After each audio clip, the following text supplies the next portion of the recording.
just talking about our mutual hate of being on camera back in the bus with Meghan Patrick. Yeah, how's it going? How was it for you on stage today? It was awesome, you know, and it's always kind of a toss-up when you're playing an earlier set and they've got the whole VIP section. It makes it tough because a lot of the times a lot of your fans are kind of way out there, but I thought we had a great turnout and everybody's energy was great. We had a blast. So when you were a kid, did you ever get to come to a cool music festival like this, or? Yeah, I mean, I don't know that I went to a ton of festivals, really. I mean, there just weren't really a lot around, like, when I grew up, but, I mean, I definitely went to a lot of concerts. You know, my mom always made a point of taking me to shows. I mean, ever since I was a kid, I remember, you know, being at a B-52s concert at, like, Wonderland or something, and, like, I just, you know, my mom knew my love for music, and you know, she always did a lot to make sure that I had that exposure. So, is that something you guys bonded in very early on, is the love of music, or she just saw it in you and was like, I'm with it?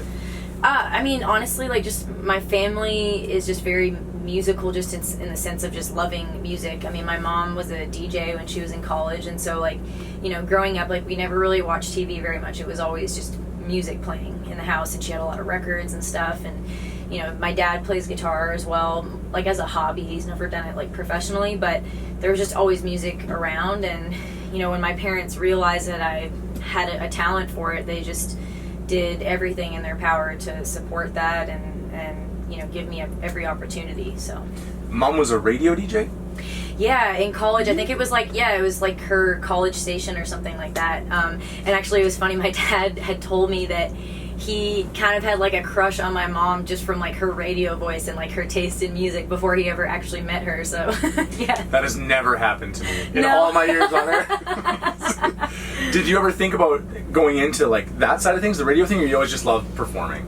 Yeah, I just love performing. I think the first time I really got a taste for it, I auditioned for like my school musical. I think I was in like 5th or 6th grade maybe. And that was the first time I ever really like sang in public. And you know, my parents and my teachers were like, wow, like, she's got a great voice, you know, you should get her lessons.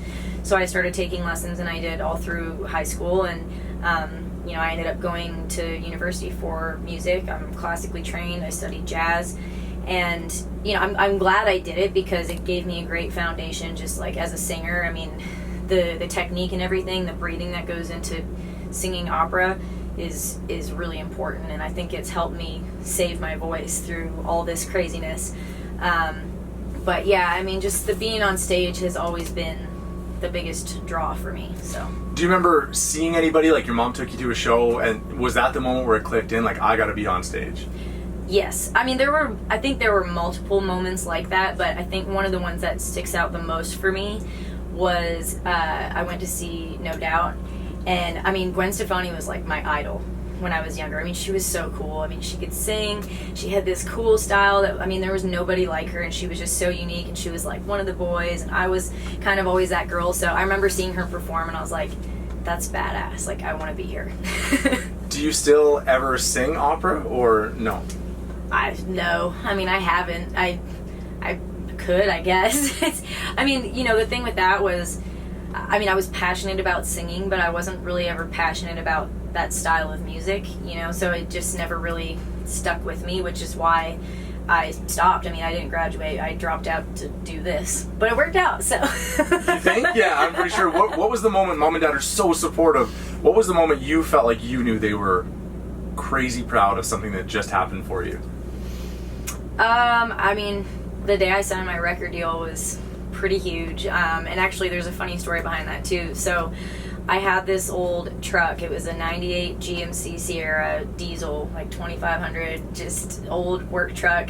I bought it for like $2,000. And the day I signed my record deal, I mean, I was so broke. I had literally $2.83 in my bank account that day, and I was driving into town, and my parents had asked me, because they were coming in to sign the deal, to watch me sign and everything in Toronto, and they had asked me, you know, do you want to ride with us? And I was like, I kind of want this moment for me. I'm going to drive myself, you know.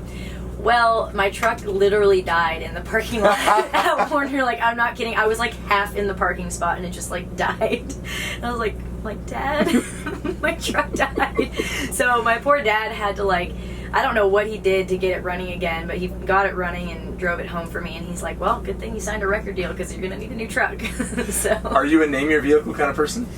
Yeah, kind of. I just call it Old Blue. There's like, denim blue, Chevy, classic. What was it? Because you go to see No Doubt, you see Gwen Stefani, but then what drew you to this side of things? Yeah, I mean, so I really didn't grow up with country music that much. I mean, it was around. A lot of the people I grew up with did listen to a lot of country music. I mean, I grew up in a very rural area. And it, it wasn't that I didn't like it. It just wasn't a big presence in my life growing up. My parents listened to a lot more like Southern rock kind of stuff and classic rock and blues. And my mom was really into a lot of like Motown, soul. I mean, that's how I came to love Aretha Franklin so much. I mean, she's still one of my biggest inspirations vocally. So the country music thing, I think the first time I really like connected with it and just with the audience and the fan base was the first year they did Boots and Hearts.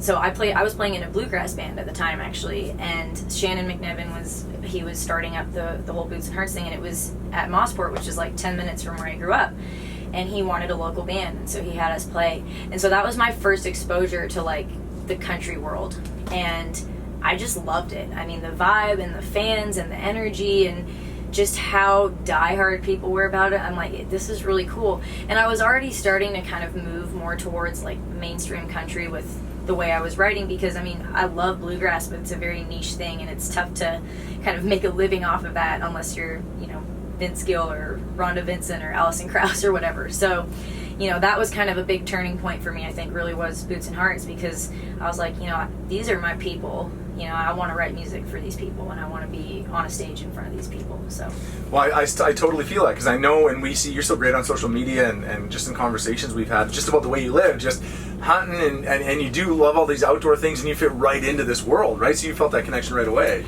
Well, yeah, and that was the funny thing about it, was that as much as I didn't really like grow up just saturated in country music, I very much lived the lifestyle of people who were.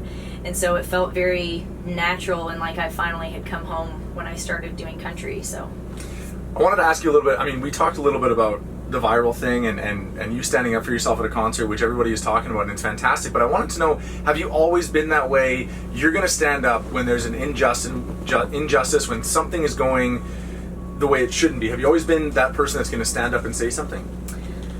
I mean, there's been times where I didn't, and I regretted it, but I would say more times than not, I am that person. And, I think part of it is just my nature. That's just the way I am. It's something inside of me that just like, I gotta say something.